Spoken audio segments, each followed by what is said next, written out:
Prince William and Kate Middleton have thanked all of those who've sent them good wishes as their wedding day approaches. Tonight, their last night before they marry tomorrow here at Westminster Abbey, they are with their respective families. Their final day, though, before the wedding hasn't been without its controversies, particularly over the guest list and the specific issue that arose over the invitation to the Syrian ambassador that had to be revoked. Our first report on who's on and who's off the guest list is from Gary O'Donoghue. It's party time in Westminster, with the whole place festooned with the signs of tomorrow's wedding.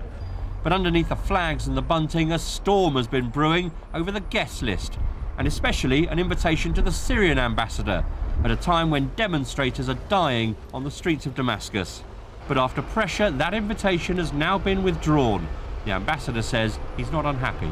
I find it a bit embarrassing, but I don't consider it as a matter that would jeopardize any ongoing relations and discussions with the British government. So as well as the Syrian ambassador, the Libyan ambassador and the Crown Prince of Bahrain will be staying away. But some countries with doubtful records are still coming.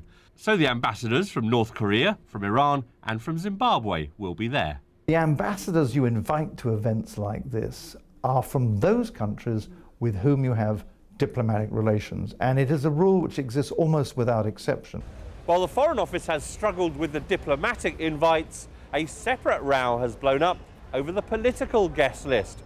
So, of the 4 former Prime Ministers still living, only 2 have been invited. The former Tory Prime Ministers, Sir John Major and Lady Thatcher, though Lady Thatcher is too ill to go.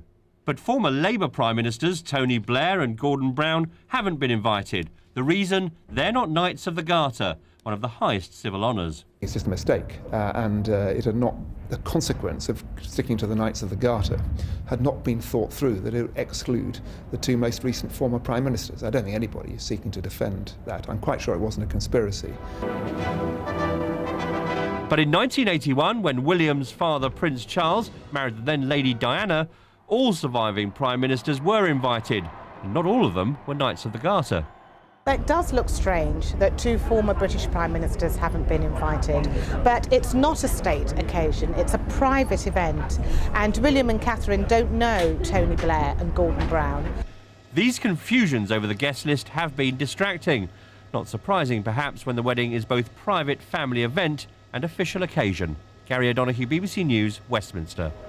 There's certainly a very special atmosphere around Westminster Abbey tonight. The crowds have been gathering through the course of the day, and when you speak to some of those who have not only travelled long distances but are even prepared to camp here overnight, you get a sense of real goodwill towards William and Kate, and many people have said to me that it is really their affection for Diana, William's mother, that has brought them here to have a sense of what it's like to be part of a special day in William's life.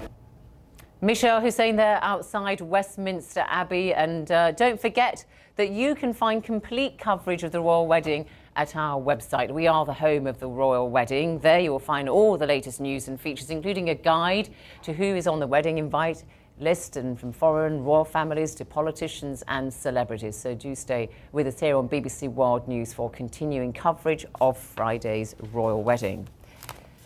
Now, on a more